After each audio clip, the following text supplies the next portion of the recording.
Friends, welcome to Jeeva's garden. இன்றைக்கி நம்ம கார்டனில் பாருங்கள், கரும்பு முருங்கை எவ்வளோ நீளமாக நிறைய காய்ச்சிருக்கு பாருங்கள்.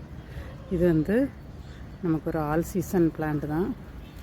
இது 2 முருங்கை மாடியில் வச்சோன்னா நமக்கு பாருங்கள் எவ்வளோ பிஞ்சு விட்ருக்கு பாருங்கள்.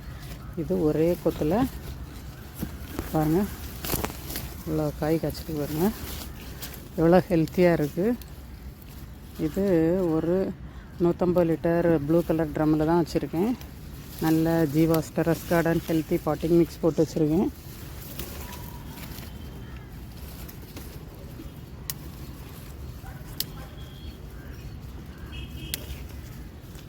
பாருங்கள், 5 முருங்கைக்காய் பறிச்சிட்டேன். இருக்குது பார்த்தீங்களா? இந்த வீடியோ பிடிச்சிருந்தா லைக் பண்ணுங்கள், ஷேர் பண்ணுங்கள், சப்ஸ்கிரைப் பண்ணுங்கள். தேங்க்யூ.